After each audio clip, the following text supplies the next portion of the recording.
সাম্প্রতিক রাজনৈতিক পট পরিবর্তনের প্রেক্ষাপটে অন্তর্বর্তী সরকার গঠনের পর প্রধান উপদেষ্টা ডক্টর মোহাম্মদ ইউনূস প্রথমবারের মতো বাংলাদেশে নিযুক্ত বিভিন্ন দেশের রাষ্ট্রদূত ও মিশন প্রধানদের উদ্দেশ্যে ব্রিফিং করলেন। রাজধানীর একটি হোটেলে 50-এর অধিক প্রতিনিধির সামনে তিনি বলেন, সাবেক প্রধানমন্ত্রী শেখ হাসিনার 15 বছরের স্বৈরচারিতায় দেশের সব প্রতিষ্ঠান ধ্বংস হয়ে গেছে। In their efforts to stay in power, Sheikh Hasina dictatorship destroyed every institution of the country. Judiciary is broken. Democratic rights suppressed through a brutal decade-and-a-half-long crackdowns in every way. Elections were rigged blatantly. Generations of young people grew up without exercising their voting rights. They never had an opportunity to go to a polling booth. Banks were robbed with full political patronization, and the state coffer was plundered by abusing power.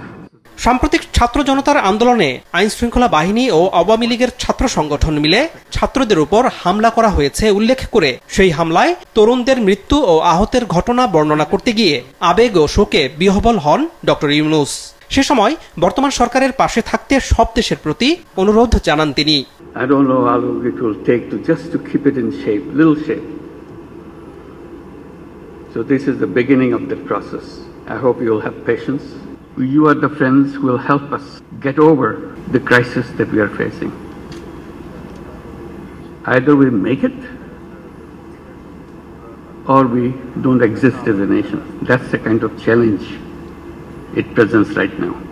পরে প্রধান উপদেষ্টার press সচিব গণমাধ্যমের সামনে doctor ইউনূসের briefing সম্পর্কে আরও বিস্তারিত তুলে ধরেন।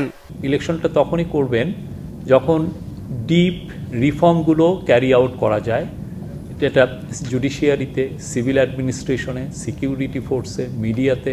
আপনারা তো দেখেছেন যে গত 15 বছর আপনাদের অনেক কিছু রিপ্রেসিভ ল হয়েছে, তো সেগুলো সমস্ত কিছু রিফর্ম উনি অ্যাড্রেস করে ওনারা ইন্টারিম গভর্নমেন্ট যত দ্রুত ইলেকশন দেওয়া যায়, এটা হচ্ছে ওনাদের মূল কাজ।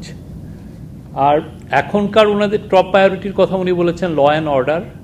উনি বলেছেন যে নর্মালসি ফিরে আসছে, স্টুডেন্টদের যে ম্যাসাকার হয়েছে এবং এটার ক্রেডিবিলিটির জন্য উনি ইউএনএ যে ইনভেস্টিগেশন সেটাকে উনি এমফাসিস দিয়েছেন এবং উনি বলেছেন যে আমাদের বাংলাদেশ গভর্নমেন্টের যত সাপোর্ট দরকার বাংলাদেশ গভর্নমেন্ট সেই সাপোর্টটা তাকে দিবে, ইন্টারিম গভর্নমেন্ট সেই সাপোর্টটা দিবে।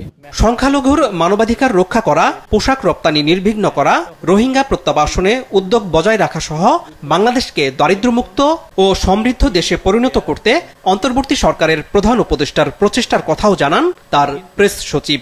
আনোয়ার হোসেন, মাছরাঙা সংবাদ, ঢাকা। যখন ডিপ